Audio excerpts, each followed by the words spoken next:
Bengaluru city ಲಾಡ್ಜಿನ ಪದಾಧಿಕಾರಿಗಳಿಗೆ ಇವತ್ತು ನನಗೆ ಅವಕಾಶ ಮಾಡಿಕೊಟ್ಟಿದ್ದಕ್ಕೆ ಮೊದಲು ಧನ್ಯವಾದಗಳನ್ನು ತಿಳಿಸುತ್ತೇನೆ. ಇವತ್ತಿನ ವಿಷಯ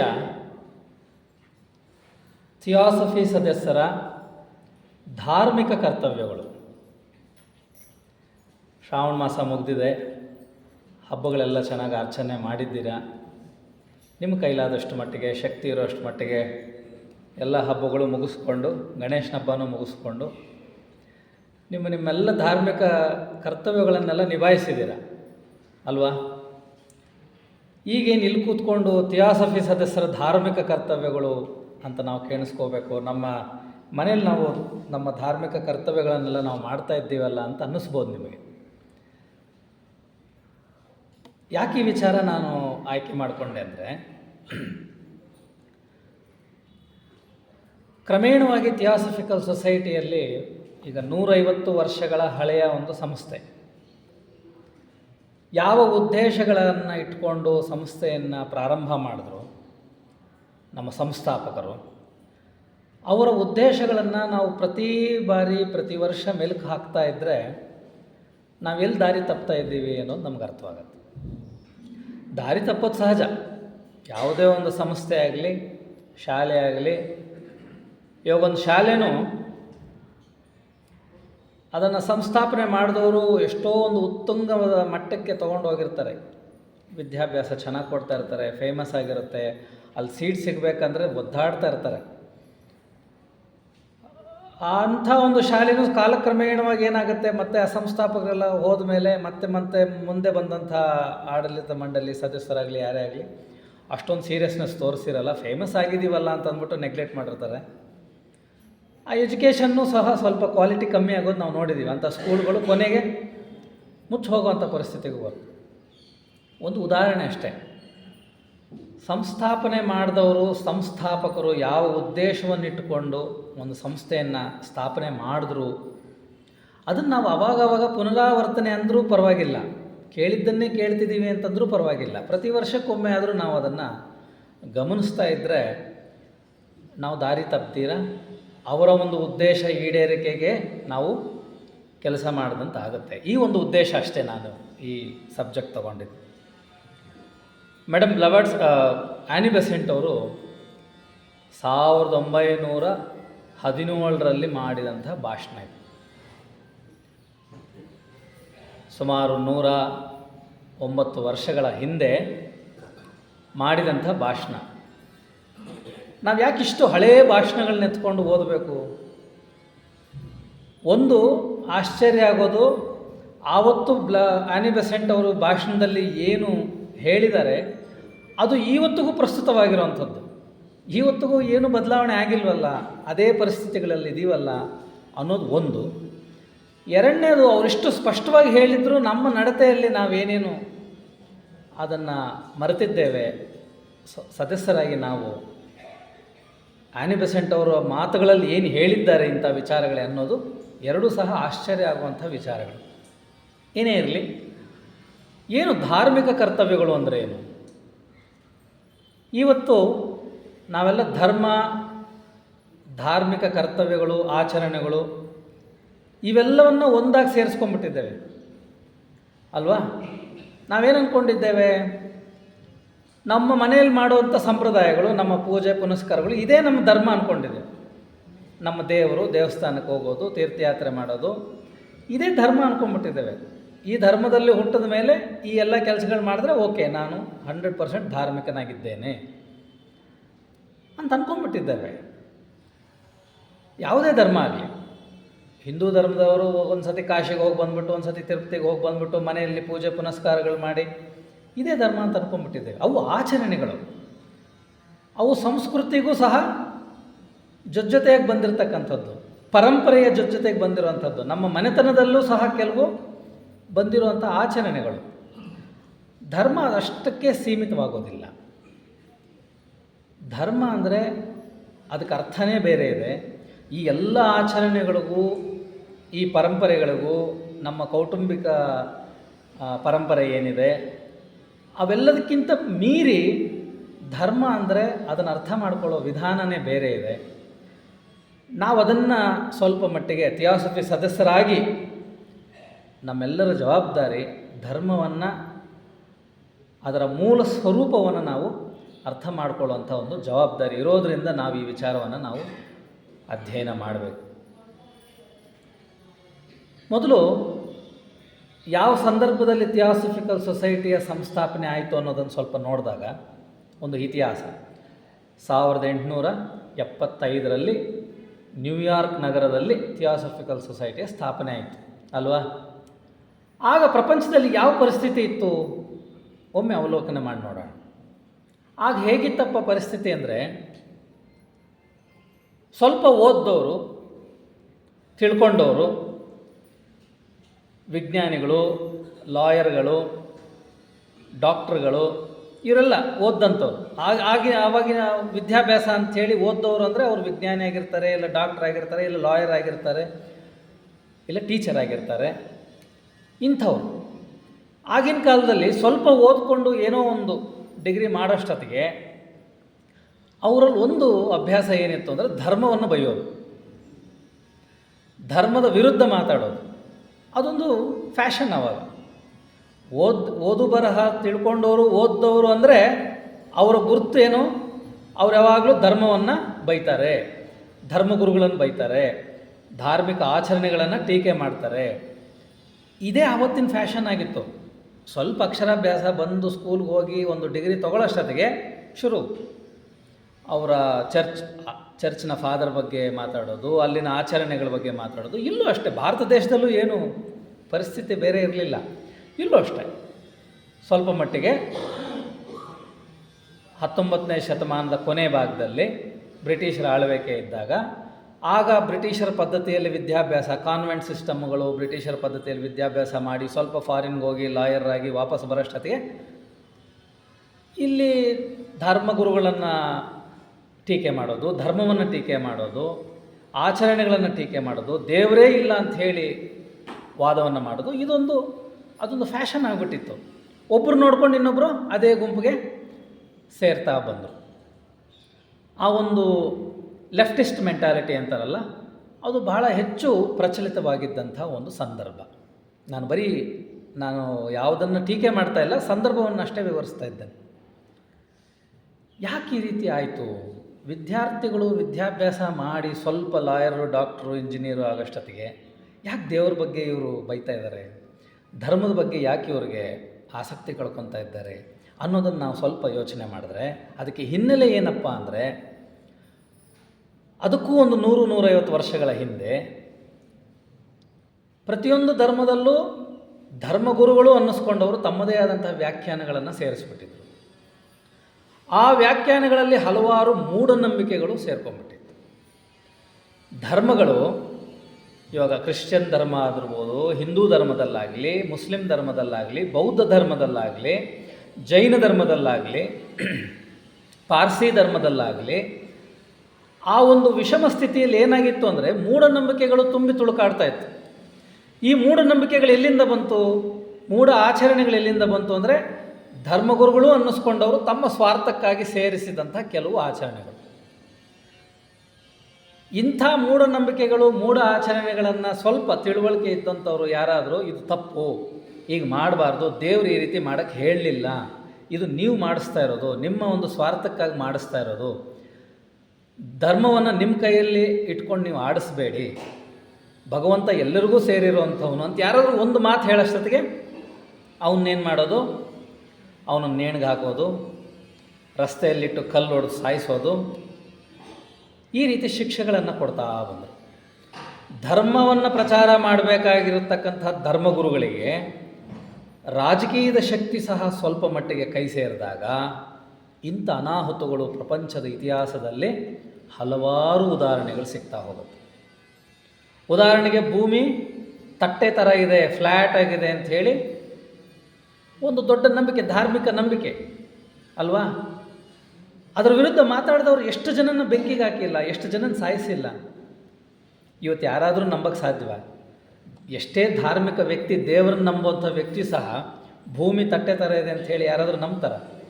ಭಾರತ ದೇಶದಲ್ಲಿ ನಾವು ಅದನ್ನು ನಂಬಿರಲಿಲ್ಲ. ಭಾರತ ದೇಶದಲ್ಲಿ ಮೊದಲಿಂದನೂ ಭೂಮಿ ಗುಂಡಗಿದೆ ಅಂತ ಹೇಳಿ ನಮ್ಮ ವೇದಗಳಿಂದಲೂ ನಾವು ತಿಳ್ಕೊಂಬಂದಿದ್ದೇವೆ, ಅದು ಬೇರೆ ವಿಚಾರ. ಇದೊಂದು ಉದಾಹರಣೆ ಅಷ್ಟೇ.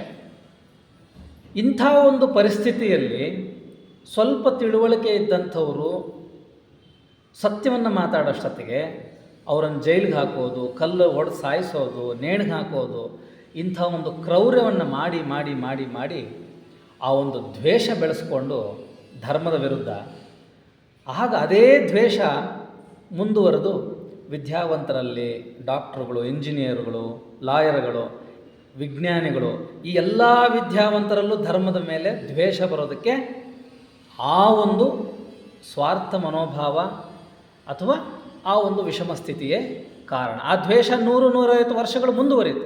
200 ವರ್ಷಗಳಾದರೂ ಅದನ್ನು ಮರೆಯೋಕ್ಕಾಗಲಿಲ್ಲ. ಇಂತಿಂಥವ್ರನ್ನೆಲ್ಲ ನೇಣಿಗೆ ಹಾಕಿದ್ರಿ, ಇಂತಿಂಥವ್ರನ್ನೆಲ್ಲ ನೀವು ಕಲ್ಲು ಹೊಡೆದು ಸಾಯಿಸಿದ್ರಿ ಅಂಥೇಳಿ ಆ ದ್ವೇಷ ಮರೆಯೋಕ್ಕಾಗಲಿಲ್ಲ ಯಾರ ಕೈಲೂ. ಆಗ ವಿದ್ಯಾವಂತರೆಲ್ಲರೂ ಸಹ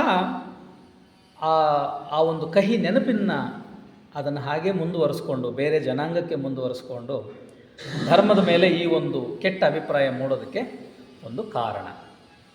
ಇದು ಹಿನ್ನೆಲೆ.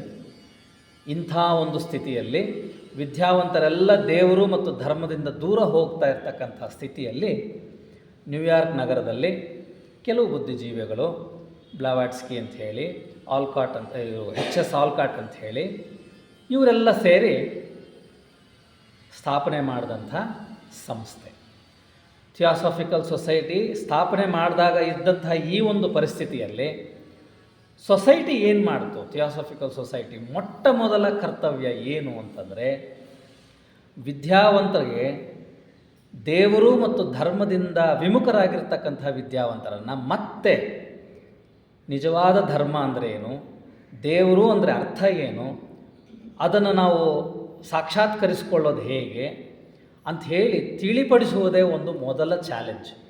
ಥಿಯಾಸಾಫಿಕಲ್ ಸೊಸೈಟಿಯ ಮುಖ್ಯ ಉದ್ದೇಶವೇ ಶುರುವಿನಲ್ಲಿ ಆ ಒಂದು ಧಾರ್ಮಿಕ ಕರ್ತವ್ಯದ ಕಡೆಗೆ, ಧಾರ್ಮಿಕ ವಿಚಾರದ ಕಡೆಗೆ, ಮತ್ತು ಹಳೆಯ ಕಾಲದಲ್ಲಿ ಅದಕ್ಕಿಂತ ಹಿಂದಿನ ಕಾಲದಲ್ಲಿ ಇರ್ತಕ್ಕಂತಹ ಮೌಢ್ಯಗಳು, ಆಚರಣೆಗಳು ಮತ್ತು ಕ್ರೌರ್ಯವಾದ ಆಚರಣೆಗಳನ್ನು ಬದಿಗಿಟ್ಟು ನಿಜವಾದ ಧರ್ಮ ಮತ್ತು ನಿಜವಾದ ದೇವರ ಕಲ್ಪನೆಯನ್ನು ವಿದ್ಯಾವಂತರಿಗೆ ತಿಳಿಪಡಿಸಿದ್ದೇ ಥಿಯಾಸಾಫಿಕಲ್ ಸೊಸೈಟಿಯ ಮೊಟ್ಟ ಮೊದಲ ಒಂದು ಸಾಧನೆ.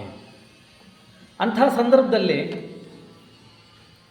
ಥಿಯಾಸಾಫಿಕಲ್ ಸೊಸೈಟಿಯ ಸಂಸ್ಥಾಪಕರು ಯಾವ ವಿಚಾರವನ್ನು ಇಡೀ ಪ್ರಪಂಚಕ್ಕೆ ಸಾರಿದ್ರು ಅಂದರೆ, ಭಾರತ ದೇಶದಲ್ಲಿರ್ತಕ್ಕಂಥ ಸನಾತನ ಧರ್ಮದಲ್ಲಿರ್ತಕ್ಕಂಥ ಒಂದು ಸನಾತನ ವಿದ್ಯೆ ಏನಿದೆ, ಇದನ್ನು ಇಡೀ ಪ್ರಪಂಚಕ್ಕೆ ಸಾರಿ ಹೇಳಿದ್ರು. ಏನಂತ ಹೇಳಿದ್ರು? ಭಾರತ ದೇಶದಲ್ಲಿ ಯಾರಿಗೂ ಸಹ ಇದರ ಬಗ್ಗೆ ಅನುಮಾನ ಇರಲಿಲ್ಲ ಅವಾಗ. ಯಾವುದ್ರ ಬಗ್ಗೆ? ಎಷ್ಟೇ ವಿದ್ಯಾವಂತರಾದರೆ ಮಾತ್ರ, ವಿದ್ಯಾಭ್ಯಾಸವನ್ನು ಪಡ್ಕೊಂಡಿದ್ದಕ್ಕೆ ಮಾತ್ರ, ಅಥವಾ ನಾವೊಂದು ಡಿಗ್ರಿ ಸಂಪಾದನೆ ಮಾಡಿ ಲೇಬಲ್ ಹಾಕ್ಕೊಂಡಿದ್ದ ಮಾತ್ರಕ್ಕೆ ದೇವರನ್ನು ನಂಬದಿರ, ಧರ್ಮವನ್ನು ಆಚರಣೆ ಮಾಡಿದ್ರೆ ನಾವು ಅದರಿಂದ ವಿಮುಖರಾಗಿ ಓಡೋಗಬೇಕು ಅನ್ನೋ ಒಂದು ಭಾವನೆ ಅಷ್ಟರ ಮಟ್ಟಿಗೆ ಇನ್ನೂ ಭಾರತ ದೇಶದಲ್ಲಿ ಇರಲಿಲ್ಲ. ಅದಕ್ಕೆ ಕಾರಣ ಸನಾತನ ಧರ್ಮದಲ್ಲಿ ಹೇಳಿರ್ತಕ್ಕಂಥ ಕೆಲವು ವಿಚಾರಗಳು. ಈ ವಿಚಾರಗಳನ್ನು ಥಿಯಾಸಾಫಿಕಲ್ ಸೊಸೈಟಿ ಇಡೀ ಯುರೋಪ್ ಮತ್ತು ಅಮೇರಿಕಾ ದೇಶಗಳಿಗೆ ಕೊಂಡೊಯ್ದು ಅವರಿಗೆ ಈ ವಿಚಾರವನ್ನು ಹೇಳಿ ಅಲ್ಲಿರ್ತಕ್ಕಂತಹ ಈ ವಿದ್ಯಾವಂತರನ್ನು ಮತ್ತೆ ಮರಳಿ ಧರ್ಮದ ಕಡೆಗೆ ಯೋಚನೆ ಮಾಡುವಂತೆ, ಕನಿಷ್ಠ ಪಕ್ಷ ಯೋಚನೆ ಮಾಡುವಂತೆ ಮಾಡಿದ್ದೇ ಥಿಯಾಸಾಫಿಕಲ್ ಸೊಸೈಟಿಯ ಮೊದಲ ಸಾಧನೆ. ಆ ಸಮಯದಲ್ಲಿ ಸನಾತನ ವಿದ್ಯೆಯಲ್ಲಿ ಹೇಳಿರ್ತಕ್ಕಂಥ ಜ್ಞಾನದ 2 ವಿಧಗಳನ್ನು ಥಿಯಾಸಾಫಿಕಲ್ ಸೊಸೈಟಿ ಬಹಳ ಪ್ರಮುಖವಾಗಿ ಪ್ರಚಾರ ಮಾಡಿತು. ಒಂದು ಸಾಮಾನ್ಯ ಜ್ಞಾನ, ಇನ್ನೊಂದು ಉನ್ನತ ಜ್ಞಾನ ಅಥವಾ ಪರವಿದ್ಯೆ. ಏನು ಸಾಮಾನ್ಯ ಜ್ಞಾನ ಅಂದರೆ? ಸಾಮಾನ್ಯ ಜ್ಞಾನ ಅಂತ ಹೇಳಿದ್ರೆ ಒಬ್ಬ ಗುರು ಶಿಷ್ಯನಿಗೆ ಕೊಡುವಂಥ ಒಂದು ಜ್ಞಾನ, ಒಂದು ಪುಸ್ತಕದಲ್ಲಿರ್ತಕ್ಕಂಥ ವಿಚಾರವನ್ನು ಓದಿ ತಿಳ್ಕೊಳ್ಳುವಂಥ ಒಂದು ಜ್ಞಾನ. ತಿಳಿದಂಥ ಒಬ್ಬ ವ್ಯಕ್ತಿ ತನ್ನ ಸ್ನೇಹಿತನಿಗೆ, ಕುಟುಂಬ ಸದಸ್ಯರಿಗೆ, ಇತರರಿಗೆ ಹೇಳುವಂಥ ವಿಚಾರ, ಅಥವಾ ನಮ್ಮ ಮೆದುಳು ಯಾವುದನ್ನು ಗ್ರಹಿಸಲು ಸಾಧ್ಯವೋ, ಓದಿ ತಿಳ್ಕೊಳ್ಳೋದಕ್ಕೆ ಸಾಧ್ಯವೋ ಅವೆಲ್ಲವೂ ಸಾಮಾನ್ಯ ಜ್ಞಾನ. ಧರ್ಮಗುರುಗಳು ಚರ್ಚ್ಗಳಾಗಿರ್ಬೋದು ಅಥವಾ ದೇವಸ್ಥಾನಗಳಾಗಿರ್ಬೋದು, ಮಸೀದಿಗಳಾಗಿರ್ಬೋದು, ಇಲ್ಲೆಲ್ಲ ಹೇಳ್ತಾ ಇರ್ತಕ್ಕಂಥದ್ದು ದೇವರ ಬಗ್ಗೆ ಹೇಳ್ತಾ ಇರ್ತಕ್ಕಂಥದ್ದು ಇದು ಕೇವಲ ಸಾಮಾನ್ಯವಾದ ಜ್ಞಾನ. ಇದು ದೇವರ ಬಗ್ಗೆ ಅವರವರ ಕಲ್ಪನೆಯಲ್ಲಿ ಬರೆದಿಟ್ಟಂತಹ ಪುಸ್ತಕಗಳು ಮತ್ತು ಕಥೆಗಳು, ಇವೆಲ್ಲ ನಾವು ತಿಳ್ಕೊತೀವಿ, ಇದನ್ನು ಹಂಚ್ಕೊತೇವೆ. ಇದು ಸಾಮಾನ್ಯ ಜ್ಞಾನ. ಇದರಲ್ಲಿ ಮೂಢನಂಬಿಕೆಗಳು ಸೇರಿಕೊಂಡಿವೆ. ಅವನ್ನು ನಾವು ಬೇರ್ಪಡಿಸಬೇಕು, ಅದು ತಿಳ್ಕೋಬೇಕು. ಯಾವುದು ಮೂಢನಂಬಿಕೆ, ಯಾವುದು ಗೊಡ್ಡಾಚರಣೆ, ಯಾವುದು ಅರ್ಥವಿಲ್ಲದ ಆಚರಣೆ, ಯಾವುದು ನಿಜವಾದ ಧಾರ್ಮಿಕ ಆಚರಣೆ, ಅದನ್ನು ನಾವು ಬೇರ್ಪಡಿಸಿ ನೋಡಬೇಕು. ನಿಜವಾದ ಧರ್ಮವನ್ನು ನಾವು ಅರ್ಥ ಮಾಡ್ಕೋಬೇಕು ಅಂದರೆ. ಆದರೆ ಇವೆಲ್ಲವೂ ಸಾಮಾನ್ಯ ಜ್ಞಾನ. ಇವೆಲ್ಲದಕ್ಕಿಂತ ಮೀರಿರ್ತಕ್ಕಂತಹ ಸನಾತನ ಧರ್ಮದಲ್ಲಿ, ಭಾರತ ದೇಶದಲ್ಲಿರ್ತಕ್ಕಂಥ ಪರಾವಿದ್ಯೆಯ ಬಗ್ಗೆ ತಿಳಿಪಡಿಸೋದಕ್ಕೆ ಶುರು ಮಾಡೋದು. ಏನು ಈ ಪರಾವಿದ್ಯೆ ಅಂದರೆ, ಇದು ಪರಾವಿದ್ಯೆ, ಉನ್ನತ ಜ್ಞಾನ. ಪರಾವಿದ್ಯೆ ಅಂತಂದರೆ ಇದು ಯಾರಿಗೂ ಹೇಳಲಾಗದಂಥ ಒಂದು ವಿಚಾರ. ಇದಕ್ಕೆ ಗುರುಗಳಿರೋದಿಲ್ಲ, ಪುಸ್ತಕ ಇರೋದಿಲ್ಲ, ಶಾಲೆ ಇರೋದಿಲ್ಲ, ಯಾವ ದೇವಸ್ಥಾನದಲ್ಲಿ ಇದ್ರ ಬಗ್ಗೆ ಪ್ರಚಾರ ಮಾಡೋಕ್ಕಾಗಲ್ಲ ಅಥವಾ ಪ್ರವಚನ ಕೊಡೋದಕ್ಕಾಗಲ್ಲ, ಇದಕ್ಕೆ ಕಥೆಗಳಿರೋದಿಲ್ಲ. ಹಾಗಾದರೆ ಏನು ಈ ಜ್ಞಾನ? ಇದು ಸಂಪೂರ್ಣವಾಗಿ ದೇವರು ಅಥವಾ ದೈವಿಕ ಶಕ್ತಿಯನ್ನು ನಮಗೆ ಪರಿಚಯಿಸುವಂಥ ಒಂದು ಜ್ಞಾನ. ಮತ್ತು ಇದು ಹೇಗೆ ಸಾಧ್ಯ ಅಂದರೆ, ಪ್ರತಿಯೊಬ್ಬ ವ್ಯಕ್ತಿ ತನ್ನ ಸ್ವಂತ ಪ್ರಯತ್ನದಿಂದ, ತನ್ನ ಸ್ವಂತ ಒಂದು ಶ್ರಮದಿಂದ ಪಡೆದಂತಹ ಸಾಮಾನ್ಯ ಜ್ಞಾನವನ್ನು ಮನದಟ್ಟು ಮಾಡಿಕೊಂಡು ಅದರ ಮೇಲೆ ತನ್ನದೇ ಆದಂಥ ಒಂದು ಉನ್ನತವಾದಂಥ ಕಲ್ಪನೆಯನ್ನು ಧ್ಯಾನಿಸಿದಾಗ ಬರುವಂಥ ಒಂದು ಜ್ಞಾನ. ಧ್ಯಾನಿಸಿದಾಗ ಅಂದರೆ ಅರ್ಥ, ನಾವು ವಿಚಾರಗಳನ್ನು ತಿಳ್ಕೊತೀವಿ. ಇವತ್ತು ಭಾಷಣ ಕೇಳಿಸ್ಕೊತೀರ, ಇದು ಟ್ರಾನ್ಸ್ಫರ್ ನಾಲೆಡ್ಜ್ ಅಷ್ಟೇ. ನಾನೇನೋ ತಿಳ್ಕೊಂಡ್ರದ್ದು ಹೇಳ್ತಾ ಇದ್ದೀನಿ, ನೀವು ತಿಳ್ಕೊತಾ ಇದ್ದೀರ. ಟ್ರಾನ್ಸ್ಫರ್ ಆಯಿತು, ನಿಮ್ಮ ನೆನಪಲ್ಲಿರುತ್ತೆ ಅಷ್ಟೇ. ಇದು ಮನೆಗೆ ಹೋಗಿ ನಿಮ್ಮ ಕೆಲಸಗಳು ಮಾಡ್ಕೊತಾ ಇರ್ತೀರ. ಮುಂದಿನ ವರ್ಷ ನಾನು ಹೇಳಿದ ಮಾತು ಜ್ಞಾಪಕ ಬರ್ಬೋದು. ಅದು ಎಲ್ಲಿಂದ ಬರುತ್ತೆ? ಜ್ಞಾಪಕ ಶಕ್ತಿ ಇಲ್ಲಿತ್ತು, ಬಂತು ಅಲ್ವಾ? ಆದರೆ ಇಲ್ಲಿ ತಿಳ್ಕೊಂಡಂತಹ ಈ ಒಂದು ಸಾಮಾನ್ಯ ಜ್ಞಾನದಿಂದ ಉನ್ನತವಾದ ಜ್ಞಾನ ಅಥವಾ ವಿಸ್ಡಮ್ ಅಂತ ಏನು ಕರಿತೀವಿ ನಾವು, ಅನುಭಾವ ಅಂತ ಏನು ಕರಿತೀವಿ, ಅದು ಬರಬೇಕಂದ್ರೆ ಹೇಳಿರ್ತಕ್ಕಂಥ ವಿಚಾರದ ಬಗ್ಗೆ ಸ್ವಲ್ಪ ಹೊತ್ತು ನೀವು ಧ್ಯಾನಿಸಬೇಕು. ಧ್ಯಾನ ಮಾಡೋದು ಅಂದರೆ, ಇವಾಗ ಈ ವಿಚಾರವನ್ನು ಇವತ್ತು ಯಾವುದೋ ಒಂದು ಭಾಷಣ ಆಗಲಿ, ಒಂದು ಪುಸ್ತಕದಲ್ಲಿ ಓದಿದಂಥ ವಿಚಾರ ಆಗಲಿ, ಯಾರೋ ಒಬ್ಬರು ಹೇಳಿದಂಥ ವಿಚಾರವನ್ನಾಗಲಿ, ದೇವಸ್ಥಾನದಲ್ಲಿ ಕೇಳಿದಂಥ ಒಂದು ಪ್ರವಚನ ಆಗಲಿ, ದೇವರ ಬಗ್ಗೆ ಕೇಳಿದಂಥ ಒಂದು ಕಥೆ ಆಗಲಿ, ತಿಳ್ಕೊಂಡ್ರೆ ಅದು ಬರೀ ಜ್ಞಾನ, ಸಾಮಾನ್ಯ ಜ್ಞಾನ, ಅದು ನಾಲೆಡ್ಜ್. ಅದರಿಂದ ವಿಸ್ಡಮ್, ಉನ್ನತವಾದ ಜ್ಞಾನ, ಅನುಭಾವ, ಅದು ಹೇಗೆ ಪಡ್ಕೊತೀರಾ? ನೀವು ಅದರ ಬಗ್ಗೆ ಧ್ಯಾನಿಸಿದಾಗ, ಸ್ವಲ್ಪ ಸಮಯ ಕೊಟ್ಟು ಅದೇ ವಿಚಾರವನ್ನು ನೀವು ಮನಸ್ಸಿಗೆ ಹಾಕ್ಕೊಂಡು ಒಂದು ಮಂಥನವನ್ನು ಮಾಡಿದಾಗ, ಮನಸ್ಸಿನಲ್ಲಿ ನಿಮ್ಮದೇ ಆದಂಥ ಅನುಭವದಲ್ಲಿ, ನಿಮ್ಮದೇ ಆದಂಥ ಪದಗಳಲ್ಲಿ, ನಿಮ್ಮದೇ ಆದಂಥ ಭಾಷೆಯಲ್ಲಿ ಅದನ್ನು ಮತ್ತೆ ನೀವು ಮನಸ್ಸಿನಲ್ಲೇ ಪುನರಾವರ್ತನೆ ಮಾಡಿಕೊಂಡಾಗ, ಗಮನಿಸಿದಾಗ, ಅವರು ಏನು ಹೇಳಿದ್ದಾರೆ ಅಲ್ಲಿ ತೆಗೊಳ್ಳುವಂಥ ಭಾವನೆಯೂ ಇರಬಾರ್ದು, ತುಂಬ ಇಷ್ಟಪಡುವಂಥ ಭಾವನೆಯೂ ಇರಬಾರ್ದು. ಬಸ್ ಎಷ್ಟು ಚೆನ್ನಾಗಿ ಮಾತಾಡಿದ್ರಪ್ಪ ಅನ್ನೋ ಭಾವನೆ ಇರಬಾರ್ದು, ಅಥವಾ ಏನಪ್ಪ ಇವರು ಇಷ್ಟೊಂದು ಕೊರಿತಾರೆ ಅನ್ನೋ ಭಾವನೆಯೂ ಇರಬಾರ್ದು. ಕೇವಲ ವಿಷಯವನ್ನಷ್ಟೇ, ಯಾವುದೇ ಭಾವನೆಯನ್ನು ಅದಕ್ಕೆ ಅಂಟಿಸದೆ, ಭಾವನಾರಹಿತವಾಗಿ ನಮ್ಮ ಮನಸ್ಸಿನಲ್ಲಿ ಆ ವಿಷಯದ ಬಗ್ಗೆ ನಮ್ಮ ಮನಸ್ಸಿನಲ್ಲಿ ಏನು ಯೋಚನೆಗಳು ಬರ್ತವೆ ಅನ್ನೋದನ್ನು ಗಮನಿಸಿ ನೋಡಿದ್ದೀವ. ಇವಾಗ ರಾತ್ರಿ ಒಂದು ಭಾಷಣ ಕೇಳಿರ್ತೀರ, ಒಂದು ಪ್ರವಚನ ಕೇಳಿರ್ತೀರ, ಧಾರ್ಮಿಕ ಒಂದು ಗುರುಗಳು ಏನೋ ಒಂದು ವಿಚಾರದ ಬಗ್ಗೆ ಹೇಳಿರ್ತಾರೆ, ಒಂದು ಕಥೆನೇ ತಗೊಳ್ಳಿ, ರಾಮಾಯಣದ ಬಗ್ಗೆ ಹೇಳಿರ್ತಾರೆ. ನೀವು ಅದನ್ನು ಒಂದು ಅರ್ಧ ಗಂಟೆ ಆದರೂ ಇಡೀ ಅವ್ರು ಹೇಳಿದಂಥ ವಿಚಾರವನ್ನು ಮನಸ್ಸಿನಲ್ಲಿ ಮತ್ತೆ ರಿಪೀಟ್ ಮಾಡಿಕೊಂಡು ನಿಮ್ಮ ಸ್ವಂತ ಆಲೋಚನೆಗಳು ಏನು ಬರ್ತಾ ಇದೆ ಅದರ ಬಗ್ಗೆ ಅನ್ನೋದನ್ನು ಗಮನಿಸಿದ್ದೀರಾ? ಅದು ಬಹಳ ಮುಖ್ಯ. ಅದು ಪರಾವಿದ್ಯೆ. ಪರಾವಿದ್ಯೆ ಅಂತಂದ್ರೆ ಹೇಳಿದ್ದು ತಿಳ್ಕೊಳ್ಳೋದು ವಿದ್ಯೆ, ಸಾಮಾನ್ಯ ಜ್ಞಾನ, ನಾಲೆಡ್ಜ್. ಬಟ್ ವಿಸ್ಡಮ್ ಅಂತಂಥದ್ದು, ಅನುಭವ ಅಂತಕ್ಕಂಥದ್ದು ಯಾರು ಕೊಡೋದಕ್ಕಾಗೋದಿಲ್ಲ. ಅದು ನಾವಾಗಿ ನಾವು ಪ್ರತಿಯೊಂದು ವಿಚಾರಕ್ಕೂ ನಮ್ಮ ಮನಸ್ಸಿನಲ್ಲಿ ಮಂಥನವನ್ನು ಮಾಡಿಕೊಂಡಾಗ ನಮ್ಮ ಸ್ವಂತ ಆಲೋಚನೆಗಳೇನೋ ಬರ್ತಾ ಇರ್ತಾ ಆ ವಿಚಾರದ ಬಗ್ಗೆ, ನಮ್ಮ ಸ್ವಂತ ಅಭಿಪ್ರಾಯ ಆದರೂ ಬರುತ್ತೆ, ಸ್ವಂತ ಆಲೋಚನೆಗಳು ಬರುತ್ತೆ, ಸ್ವಂತ ಭಾವನೆಗಳು ಹುಟ್ಟುತ್ತೆ. ಅದು ನಿಜವಾದ ಪರಾವಿದ್ಯೆ.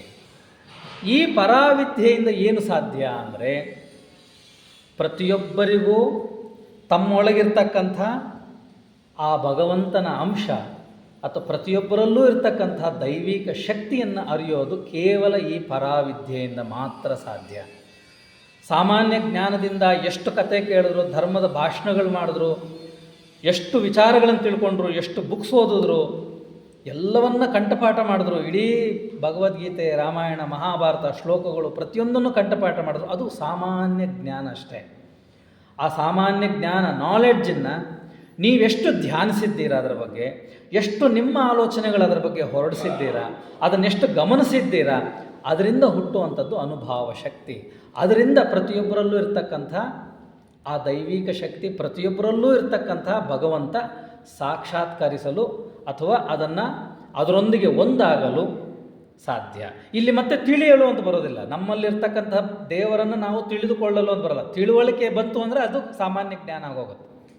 ಇಲ್ಲಿ ತಿಳುವಳಿಕೆ ಇಲ್ಲ. ನಮ್ಮಲ್ಲಿರ್ತಕ್ಕಂಥ ದೇವರನ್ನು ನಾವು ಹುಡುಕೋದೂ ಇಲ್ಲ. ಹುಡುಕಿದ್ರೂ ಮತ್ತೆ ಅದು ವಸ್ತು ಆಗುತ್ತೆ, ಅದು ಮತ್ತೆ ಸಾಮಾನ್ಯ ಜ್ಞಾನವಾಗುತ್ತೆ.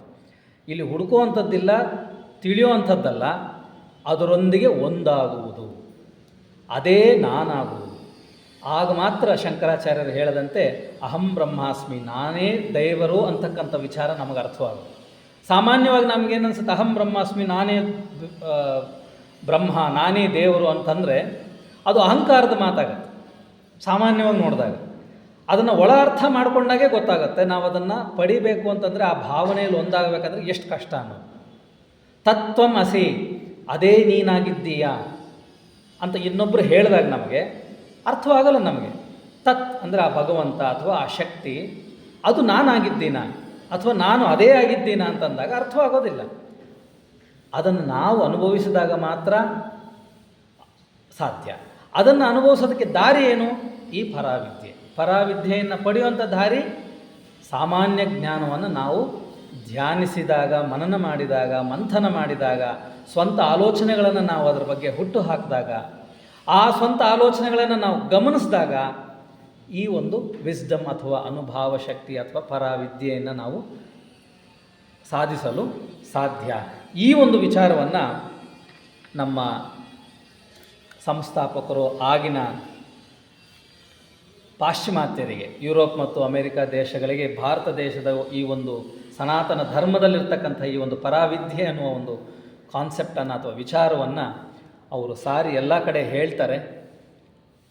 ಆಗ ಕ್ರಮೇಣವಾಗಿ ಸ್ವಲ್ಪ ಮಟ್ಟಿಗೆ ತಿಳಿದಂಥವರು, ವಿದ್ಯಾವಂತರು, ವಿಜ್ಞಾನಿಗಳು ಸಹ ಇಡೀ ಭೂಮಂಡಲವನ್ನು ಅಧ್ಯಯನ ಮಾಡಿದ್ಮೇಲೆ, ಇಡೀ ಮನುಷ್ಯನ ದೇಹವನ್ನು ಅಧ್ಯಯನ ಮಾಡಿದ್ಮೇಲೆ, ಇಡೀ ಪ್ರಾಣಿ ಪಕ್ಷಿಗಳೆಲ್ಲವನ್ನು ಅಧ್ಯಯನ ಮಾಡಿದ್ಮೇಲೆ, ಸಂಸರಣೆಯನ್ನು ಅಧ್ಯಯನ ಮಾಡಿದ್ಮೇಲೆ ಮತ್ತು ಭೂಗೋಳ ಮತ್ತು ಈ ಇಡೀ ಬ್ರಹ್ಮಾಂಡದ ಸೃಷ್ಟಿಯ ಬಗ್ಗೆ ಅಧ್ಯಯನ ಮಾಡಿದ ಮೇಲೆ ಅವರಲ್ಲೂ ಸಹ ಸೃಷ್ಟಿಕರ್ತ ಅಥವಾ ದೇವರು ಅಥವಾ ದೈವಿಕ ಶಕ್ತಿ ಅನ್ನುವ ವಿಚಾರಗಳು ಕ್ರಮೇಣವಾಗಿ ಅದನ್ನು ಒಪ್ಕೊಳ್ಳೋದಕ್ಕೆ ಶುರು ಮಾಡ್ತಾರೆ. ಇದು ಥಿಯಾಸಫಿಕಲ್ ಸೊಸೈಟಿ ಆಗಿನ ಕಾಲದಲ್ಲಿ ಮಾಡಿದಂಥ ಕೆಲವು ಕರ್ತವ್ಯಗಳು ಧರ್ಮದ ವಿಚಾರಕ್ಕೆ. ಹಾಗಾದರೆ ಈಗ ನಮ್ಮ ಕೆಲಸ ಏನು ಅನ್ನೋದು ಭಾಳ ಮುಖ್ಯ. ನಮ್ಮ ಒಂದು ಕರ್ತವ್ಯಗಳೇನಂಗಾರೆ ಧರ್ಮದ ವಿಚಾರವಾಗಿ ಈಗಾಗಲೇ ನಾನು ಹೇಳಿದಂತೆ ಒಂದು ದೊಡ್ಡ ಸಮಸ್ಯೆಯನ್ನು ನಿವಾರಣೆ ಆಗಿದೆ, ಬಹುಶಃ ನಿವಾರಣೆ ಆಗಿದೆ. ಕೆಲವರಿದ್ದಾರೆ ಇನ್ನೂ ಇಲ್ಲ ಅಂತ ಹೇಳೋಕ್ಕಾಗಲ್ಲ. ಕೆಲವರು ಇನ್ನೂ ಸ್ವಲ್ಪ ವಿದ್ಯಾವಂತರಾಗೋಷ್ಟೊತ್ತಿಗೆ ದೇವರು, ಧರ್ಮ ಇದನ್ನು ನಂಬದೇ ಇರತಕ್ಕಂಥವ್ರು ಹಲವಾರು ಜನ ಇದ್ದಾರೆ. ಆದರೆ ಬಹಳಷ್ಟು ಒಂದು ದೊಡ್ಡ ಸಂಖ್ಯೆಯಲ್ಲಿ ವಿಜ್ಞಾನಿಗಳಲ್ಲೂ ಸಹ ನಾನು ಆಗಲೇ ಹೇಳಿದಂತೆ ಆಳವಾಗಿ ಅಧ್ಯಯನ ಮಾಡಿದಂಥ ವಿಜ್ಞಾನಿಗಳಲ್ಲಿ ಮನುಷ್ಯನ ಶರೀರವನ್ನು, ಪ್ರಾಣಿ ಪಕ್ಷಿಗಳನ್ನು, ಸಂಸರಣೆಯನ್ನು ಅಂದರೆ ಎವಲ್ಯೂಷನ್ ಮತ್ತು ಬ್ರಹ್ಮಾಂಡ ಸೃಷ್ಟಿಯನ್ನು ಮತ್ತು ಈ ಭೂಗೋಳದ ಸೃಷ್ಟಿಯನ್ನು ಇವೆಲ್ಲವನ್ನು ಅಧ್ಯಯನ ಮಾಡಿ ತಿಳ್ಕೊಂಡಂಥವ್ರಿಗೆ ಒಂದು ಮನದಟ್ಟಾಗಿದೆ, ಇದೆಲ್ಲ ಒಂದು ದೈವಿಕ ಶಕ್ತಿಯ ಪ್ರೇರೇಪಣೆಯಿಂದ ಮಾತ್ರ ಆಗಲು ಸಾಧ್ಯ. ಇಲ್ಲದ್ರೆ ಇದು ಅಕಸ್ಮಾತಾಗಿ ಯಾವುದೂ ಆಗೋದಕ್ಕೆ ಸಾಧ್ಯವಿಲ್ಲ ಅನ್ನೋ ಒಂದು ಹಂತಕ್ಕೆ ನಾವು ಬಂದು ನಿಂತಿದ್ದೇವೆ. ಆದರೆ ಈಗಲೂ ಸಹ ಸಮಸ್ಯೆ ಏನಿದೆ ಅಂತಂದರೆ, ಇದೇ ವಿಜ್ಞಾನವನ್ನು ಬಳಸ್ಕೊಂಡು ಮತ್ತೆ ಮಾನವ ತನ್ನ ಸ್ವಾರ್ಥಕ್ಕಾಗಿ ವಿಜ್ಞಾನವನ್ನು ಬಳಸ್ಕೊಳ್ಳೋದನ್ನು ಕಲಿತಾ ಇದ್ದಾನೆ. ತನ್ನ ಜ್ಞಾನವನ್ನು, ಬರೀ ವಿಜ್ಞಾನವನ್ನಷ್ಟೇ ಅಲ್ಲ, ಧರ್ಮ ಮತ್ತು ದೇವರ ಜ್ಞಾನವನ್ನು ಸಹ ಮನುಷ್ಯ ತನ್ನ ಸ್ವಾರ್ಥಕ್ಕಾಗಿ ಬಳಸ್ಕೊಳ್ಳೋದನ್ನು ಕಲ್ತಿದ್ದಾನೆ. ದೇವರ ಬಗ್ಗೆ ಸ್ವಲ್ಪ ತಿಳ್ಕೊಳ್ಳೋ ಅಷ್ಟೊತ್ತಿಗೆ, ಧರ್ಮದ ಬಗ್ಗೆ ಸ್ವಲ್ಪ ತಿಳ್ಕೊಳ್ಳೋ ಅಷ್ಟೊತ್ತಿಗೆ ಅದನ್ನು ಸಹ ಸ್ವಾರ್ಥಕ್ಕಾಗಿ ಬಳಸ್ಕೊಳ್ಳೋದು ಹೇಗೆ ಅಂತ ಗೊತ್ತು ಕೆಲವರಿಗೆ, ಅಲ್ವಾ?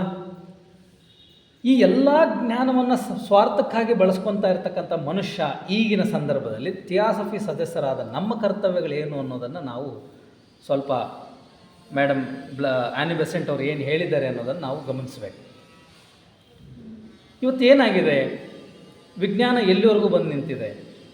ಮನುಷ್ಯನಿಗೆ ಸಹಾಯ ಮಾಡಿ ಮನುಷ್ಯನ ಉದ್ಧಾರಕ್ಕಾಗಿ ಬಳಸ್ಕೊಳ್ತಾ ಇರ್ತಕ್ಕಂಥ ವಿಜ್ಞಾನ ಅದೊಂದು ಕಡೆ, ಆದರೆ ವಿನಾಶಕ್ಕೆ ಬಳಸ್ಕೊತಾ ಇರ್ತಕ್ಕಂಥ ವಿಜ್ಞಾನವೇ ಅದಿನ್ನೂ ಹೆಚ್ಚು ಪ್ರಚಲಿತವಾಗಿದೆ. ಮನುಷ್ಯನ ವಿನಾಶಕ್ಕಾಗಿ, ಪ್ರಾಣಿ ಪಕ್ಷಿಗಳ ವಿನಾಶಕ್ಕಾಗಿ, ಇಡೀ ಪ್ರಪಂಚದ ವಿನಾಶಕ್ಕಾಗೇ ವಿಜ್ಞಾನ ಹೆಚ್ಚು ಹೆಚ್ಚು ಬಳಸ್ಕೊಳ್ಳೋದನ್ನು ನಾವು ಕಾಣ್ತಾ ಇದ್ದೇವೆ.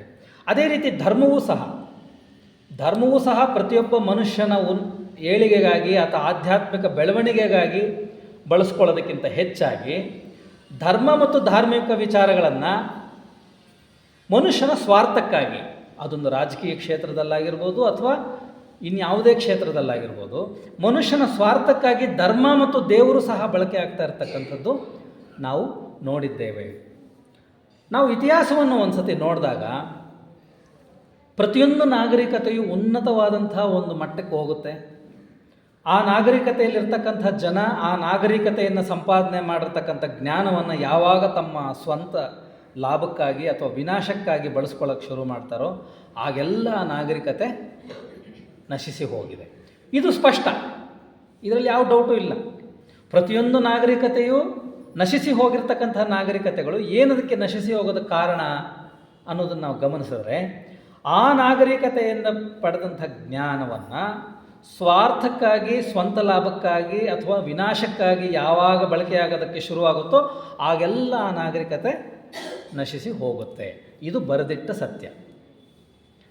ನಾವು ಯಾವ ಪರಿಸ್ಥಿತಿಯಲ್ಲಿದ್ದೀವಿ ಅಂದರೆ, ಈಗಿರ್ತಕ್ಕಂತಹ ಒಂದು ಜನಮಾನಸರದಲ್ಲಿ ಈ ಒಂದು ನಾಗರಿಕತೆ ಅಳಿವಿನ ಅಂಚಿಗೆ ಹೋಗಿ ಹೊಸ ನಾಗರಿಕತೆಯ ಆಗಮನಕ್ಕಾಗಿ ನಾವೆಲ್ಲ ಕಾಯ್ತಾ ಇರತಕ್ಕಂಥ ಒಂದು ಸಂದಿಗ್ಧ ಸ್ಥಿತಿಯಲ್ಲಿ, ಒಂದು ಸಂಧಿಕಾಲದಲ್ಲಿ ನಾವೆಲ್ಲ ಇವತ್ತು ಇದ್ದೇವೆ. ಥಿಯಾಸಫಿ ಸದಸ್ಯರ ಕರ್ತವ್ಯ ಏನು ಇಂತಹ ಸಂದರ್ಭದಲ್ಲಿ ಅಂದರೆ, ಪ್ರತಿ ನಾಗರಿಕತೆಯ ಉಗಮದಲ್ಲಿ ಏನಾಯಿತು ಅನ್ನೋದನ್ನು ನಾವು ಗಮನಿಸಬೇಕು. ಪ್ರತಿ ನಾಗರಿಕತೆಯಲ್ಲಿ ಏನೇನಾಗಿದೆ, ಒಂದು ಹೊಸ ನಾಗರಿಕತೆ ಬೆಳೆದಂತೆಲ್ಲ ಆ ಒಂದು ಉನ್ನತ ಲೋಕಗಳಲ್ಲಿರ್ತಕ್ಕಂಥ ಜೀವನ್ಮುಕ್ತ ಮಹಾತ್ಮರಲ್ಲಿ ಯಾರಾದರೂ ಒಬ್ಬರು ಬಂದು ಅವರಿಗೆ ಒಂದು ಬೋಧನೆಯನ್ನು ನೀಡಿದ್ದಾರೆ. ಇದು ಇಡೀ 4ನೇ ಮಹಾವಂಶ, 5ನೇ ಮಹಾವಂಶದ ಎಲ್ಲ ನಾಗರಿಕತೆಗಳನ್ನು ನಾವು ನೋಡ್ತಾ ಹೋದಾಗ ಪ್ರತಿಯೊಂದು ಹಂತದಲ್ಲೂ ಉನ್ನತ ಲೋಕಗಳಲ್ಲಿರ್ತಕ್ಕಂತಹ ಜೀವನ್ಮುಕ್ತ ಮಹಾತ್ಮರು ಅವರ ಆಗಮನವಾಗಿದೆ ಮತ್ತು ಒಂದು ಬೋಧನೆಯನ್ನು ನೀಡಿ ಹೋಗಿರೋದು ಥಿಯಾಸಫಿ ಸದಸ್ಯರಾದ ನಮಗೆ ಅದೊಂದು ದೊಡ್ಡ ವಿಚಾರ, ನಮ್ಗೆ ಗೊತ್ತಿರುವಂಥ ವಿಚಾರ, ಅದು ಬೇರೆ ಚಾಪ್ಟರ್. ಅಂದರೆ ಅರ್ಥ, ಭಗವಂತ ಅಂತ ನಾವೇನು ಕರಿತೇವೆ, ದೇವರು ಅಂತ ನಾವೇನು ಕರಿತೇವೆ, ಅವನ ಅವತಾರ ಅದು ನಿಶ್ಚಿತ. ಪ್ರತಿ ನಾಗರಿಕತೆಯಲ್ಲೂ ಸಹ ಹೊಸ ನಾಗರಿಕತೆಯಲ್ಲಿ ಭಗವಂತನ ಅವತಾರ ಅಥವಾ ಅವನ ದೂತನ ಅವತಾರ, ಅವನ ಅನುಯಾಯಿಯ ಅವತಾರ ಅಥವಾ ಭಗವಂತನ ಕೆಲಸವನ್ನು ಮಾಡುವ ಮಹಾತ್ಮರ ಅವತಾರ, ಇವೆರಡರಲ್ಲೊಂದು ನಿಶ್ಚಿತ. ಪ್ರತಿಯೊಂದು ಹಂತದಲ್ಲೂ ಯಾವ ಬೋಧನೆಯನ್ನು ನೀಡಿದ್ದಾರೆ, ಯಾವ ವಿಚಾರಗಳನ್ನು ಹೇಳಿ ಹೋಗಿದ್ದಾರೆ ಮನುಷ್ಯರ ಉನ್ನತಿಗಾಗಿ ಅನ್ನೋದು ನಮಗೆ ಗೊತ್ತಿದೆ. ಇಂಥ ಒಂದು ಸಂದಿಗ್ಧ ಕಾಲದಲ್ಲಿ, ಈ ನಾಗರಿಕತೆ ವಿನಾಶದ ಹಂಚಿಗೆ ಹೋಗಿ ಹೊಸ ನಾಗರಿಕತೆ ಹುಟ್ಟುವಂಥ ಕಾಲದಲ್ಲಿ ಥಿಯಾಸಫಿ ಸದಸ್ಯರಾದ ನಾವು ಈ ಒಂದು ನಂಬಿಕೆಗೆ ಮೊದಲು ಬದ್ಧರಾಗಿರಬೇಕು. ಅದೇ ನಮ್ಮ ಮೊದಲ ಧಾರ್ಮಿಕ ಕರ್ತವ್ಯ. ಏನು ಅಂದರೆ, ಮತ್ತೆ ಒಬ್ಬ ಮಹಾತ್ಮರ ಆಗಮನ ಆಗುತ್ತದೆ, ಮತ್ತೆ ಹೊಸ ನಾಗರಿಕತೆಗೆ ಬೇಕಾಗಿರ್ತಕ್ಕಂಥ ಎಲ್ಲ ಹೊಸ ವಿಚಾರಗಳನ್ನು, ಹೊಸ ಬೋಧನೆಗಳನ್ನು ಕೊಡಲ್ಪಡುತ್ತದೆ. ಇದನ್ನು ಮೊದಲು ನಂಬಬೇಕು. ಮತ್ತು ಈ ನಂಬಿಕೆ ಏನು ಹೊಸದಲ್ಲ. ಇದು ಯಾವುದೋ ಥಿಯಾಸಫಿ ಸೊಸೈಟಿಯಲ್ಲಿ ಮಾತ್ರ ಹೇಳ್ತಾ ಇರ್ತಕ್ಕಂಥ ನಂಬಿಕೆ ಅಲ್ಲ. ಹಿಂದೂ ಧರ್ಮದಲ್ಲಿ ನಾವು ಮೊದಲಿಂದ ನಂಬಿದ್ದೇವೆ ಇದನ್ನು.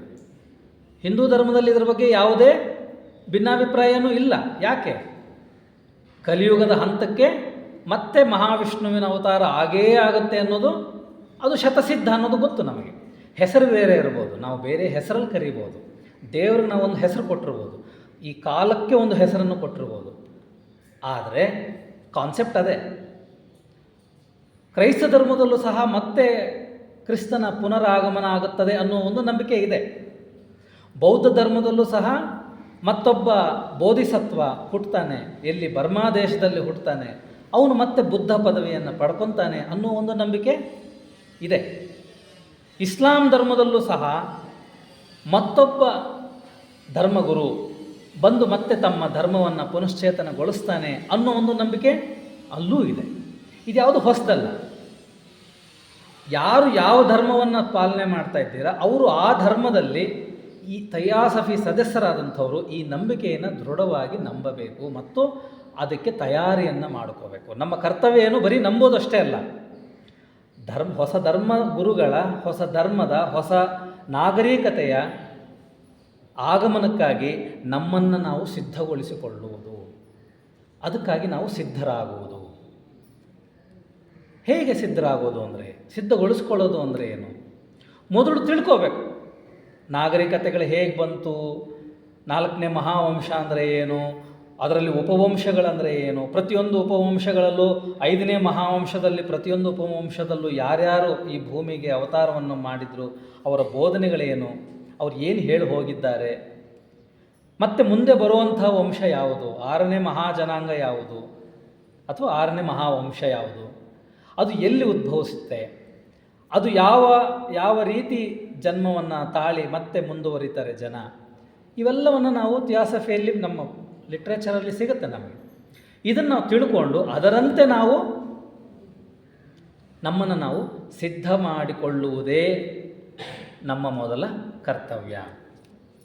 ಯಾವ ರೀತಿ ಸಿದ್ಧ ಮಾಡಿಕೊಳ್ಳೋದು ನಾವು ಅಂತಂದರೆ, ನಾನಾಗಲೇ ಹೇಳಿದಂತೆ ಮೊದಲು ಜ್ಞಾನ ಪಡ್ಕೋಬೇಕು. ಇಲ್ಲದಿದ್ರೆ ಅದು ಸಿಗೋದಿಲ್ಲ. ಪುಸ್ತಕದಲ್ಲಾದರೂ ಓದಬೇಕು, ಯಾರಾದರೂ ಹೇಳ್ತಿದ್ದ ಕೇಳಿಸ್ಕೋಬೇಕು, ಭಾಷಣ ಮಾಡುವಾಗೋ ಅಥವಾ ಬುಕ್ಕಲ್ಲೂ ಎಲ್ಲೋ ಒಂದು ಕಡೆ ಸಿಗುತ್ತೆ, ನಿಮಗೆ ಒಂದು ಹಿಂಟ್ ಸಿಗುತ್ತೆ. ಓ ಹೌದಾ, ಈ 5ನೇ ಮಹಾವಂಶ ಇದು ಮುಕ್ತಾಯಗೊಳ್ತಾ ಇದೆ, 6ನೇ ಮಹಾವಂಶ ಅಂತಕ್ಕಂಥದ್ದು ಹುಟ್ಟುತ್ತೆ, ಆ 6ನೇ ಮಹಾವಂಶದಲ್ಲಿ ಮತ್ತೆ ಧರ್ಮಗುರುಗಳು ಒಬ್ಬರು ಬರ್ತಾರೆ, ಒಂದು ಹೊಸ ಬೋಧನೆಯನ್ನು ಕೊಡ್ತಾರೆ, ಅದಕ್ಕಾಗಿ ನಮ್ಮನ್ನು ನಾವು ಸಿದ್ಧಗೊಳಿಸ್ಕೋಬೇಕು ಅನ್ನೋದು ತಿಳ್ಕೋಬೇಕು. ಮೊದಲು ತಿಳ್ಕೊಂಡ ಮೇಲೆ ನಂತರ ಆ್ಯಕ್ಷನ್, ಕಾರ್ಯಪ್ರವೃತ್ತರಾಗುವುದು. ಕಾರ್ಯಪ್ರವೃತ್ತರಾಗೋದಕ್ಕೆ ಹಲವಾರು ವಿಧಾನಗಳು. ಮೊದಲನೇದೇನೆಂದರೆ ನಮ್ಮನ್ನು ನಾವು ತಿಳ್ಕೊಳ್ಳೋ ಅಂಥದ್ದು, ನಮ್ಮೊಳಗಿರ್ತಕ್ಕಂತಹ ದೈವಿಕ ಶಕ್ತಿಯನ್ನು ನಾವು ತಿಳ್ಕೊಳ್ಳೋ ಅಂಥದ್ದು. ಇದಕ್ಕೆ ನಾವೆಷ್ಟು ಪ್ರಯತ್ನವನ್ನು ಪಟ್ಟಿದ್ದೇವೆ.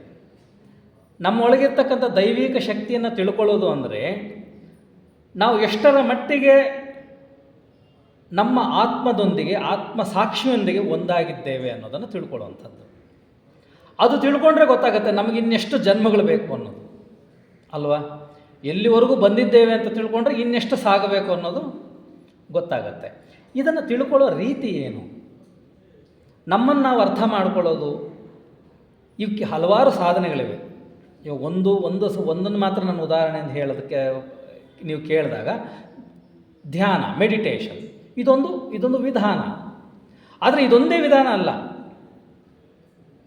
ಹಲವಾರು ನಮ್ಮ ಪ್ರತಿಯೊಬ್ಬರ ಧರ್ಮದಲ್ಲೂ ಹೇಳಿಕೊಟ್ಟಂತಹ ಹಲವಾರು ವಿಚಾರಗಳಲ್ಲಿ ನಮ್ಮನ್ನು ನಾವು ತಿಳಿದುಕೊಳ್ಳುವಂಥ ಒಂದು ಪ್ರಯತ್ನವನ್ನು ನಾವು ಪಡೆಯಬಹುದು. ಯಾವಾಗ ನಮ್ಮನ್ನು ನಾವು ತಿಳ್ಕೊತೀವಿ, ಎಷ್ಟರ ಮಟ್ಟಿಗೆ ನಾನು ಬೆಳವಣಿಗೆ ಆಗಿದ್ದೇನೆ, ಎಷ್ಟರ ಮಟ್ಟಿಗೆ ದೈವಿಕ ಶಕ್ತಿಯೊಂದಿಗೆ ನಾನು ಒಂದಾಗಿದ್ದೇನೆ ಅನ್ನೋದು ನಮಗೆ ಅರ್ಥವಾಗುತ್ತೋ, ಮುಂದೆ ಇನ್ನು ಕ್ರಮಿಸಬೇಕಾದಂತಹ ದಾರಿ ನಮಗೆ ಅರ್ಥವಾಗುತ್ತೆ.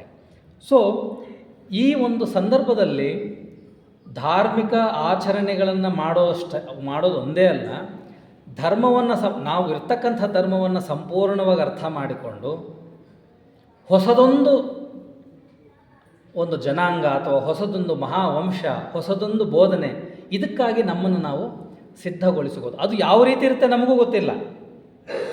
ಈಗ ಮಾಡ್ತಾ ಇರ್ತಕ್ಕಂಥ ಆಚರಣೆಗಳು ಆಗಲೂ ಉಳಿಯುತ್ತಾ ಗೊತ್ತಿಲ್ಲ. ಈಗ ಮಾಡ್ತಾ ಇರ್ತಕ್ಕಂಥ ಪೂಜಾ ವಿಧಿವಿಧಾನಗಳು ಆಗಲೂ ಇರುತ್ತಾ ಗೊತ್ತಿಲ್ಲ. ಆದರೆ ಅದಕ್ಕೆ ನಮ್ಮನ್ನು ನಾವು ಸಿದ್ಧಗೊಳಿಸ್ಕೊಳ್ಳೋದು. ನಾವು ಈ ಎಲ್ಲ ಆಚರಣೆಗಳನ್ನು ಎಷ್ಟರ ಮಟ್ಟಿಗೆ ಅರ್ಥ ಮಾಡಿಕೊಂಡಿದ್ದೇವೆ, ನಮ್ಮನ್ನು ದೈವಿಕ ಶಕ್ತಿಯೊಂದಿಗೆ ಎಷ್ಟರ ಮಟ್ಟಿಗೆ ನಾವು ಒಂದಾಗೋದಕ್ಕೆ ಪ್ರಯತ್ನವನ್ನು ಪಟ್ಟಿದ್ದೇವೆ ಅನ್ನೋದನ್ನು ನಾವು ಅರ್ಥ ಮಾಡಿಕೊಳ್ಳೋ ಪ್ರಯತ್ನವೇ ನಮ್ಮನ್ನು ನಾವು ಸಿದ್ಧಗೊಳಿಸ್ಕೊಳ್ಳೋದ ಒಂದು ದಾರಿ. ಅಲ್ಲಿವರೆಗೂ ನಾವು ನಮ್ಮಲ್ಲಿರ್ತಕ್ಕಂಥ ಆ ಒಂದು ಆತ್ಮ ಅಥವಾ ಆತ್ಮ ಸಾಕ್ಷಾತ್ಕಾರ ಅಂತ ಏನು ಕರಿತೀವಿ, ಅದನ್ನು ನಾವು ಅರ್ಥ ಮಾಡ್ಕೊಳ್ಳೋದಿಲ್ಲ. ಎಲ್ಲಿವರೆಗೂ ನಾವು ಇನ್ನೂ ಈ ದೇಹಗಳ ಮಟ್ಟಕ್ಕೆ ನಾವು ಜೀವನವನ್ನು ಮಾಡ್ತಾ ಇರ್ತೇವೆ, ಅಲ್ಲಿವರೆಗೂ ನಾವು ಮತ್ತೆ ಪುನಃ ಇದೇ ಒಂದು ಜನ್ಮದಲ್ಲಿ ಇದೇ ಒಂದು ರೀತಿಯ ವಾತಾವರಣದಲ್ಲಿ ಇರಬೇಕಾಗಿ ಬರುತ್ತೆ. ಇಲ್ಲಿಂದ ಪಾಸಾಗಿ ಮುಂದಕ್ಕೆ ಹೋಗಬೇಕು ಅಂದರೆ ಇಲ್ಲಿ ಪಡ್ಕೊಂಡಿರ್ತಕ್ಕಂಥ, ಇಲ್ಲಿ ಬೆಳೆಸ್ಕೊಂಡಿರ್ತಕ್ಕಂಥ ಈ ಎಲ್ಲ ದೇಹಗಳು, ಈ ಭಾವನೆಗಳು, ಇವು ಕರಗಿದಾಗ ಮಾತ್ರ ಇಲ್ಲಿಂದ ಮುಂದೆ ಹೋಗೋದಕ್ಕೆ ಸಾಧ್ಯ ಅಂತಕ್ಕಂಥದ್ದನ್ನು ನಾವು ಮೊದಲು ಅರ್ಥ ಮಾಡ್ಕೋಬೇಕು. ಇನ್ನು ದೇಹಗಳ ವಿಚಾರಕ್ಕೆ ಬಂದಾಗ ನಮ್ಮನ್ನು ನಾವು ಸಿದ್ಧಗೊಳಿಸ್ಕೊಳ್ಳೋದು ಹೇಗೆ, ಆ ಒಂದು ಮಹಾತ್ಮರ ಆಗಮನಕ್ಕಾಗಿ ನಮ್ಮನ್ನು ನಾವು ಸಿದ್ಧಗೊಳಿಸ್ಕೊಳ್ಳೋದು ಹೇಗೆ ಅಂತ ಕೇಳಿದಾಗ, ಪ್ರತಿ ಹಂತದಲ್ಲೂ, ಈಗ ದೇಹಗಳ ಬಗ್ಗೆ ನಾನು ಮತ್ತೆ ಪುನಃ ಥಿಯಾಸಫಿ ಸದಸ್ಯರಿಗೆ ಹೇಳೋ ಅವಶ್ಯಕತೆ ಇಲ್ಲ.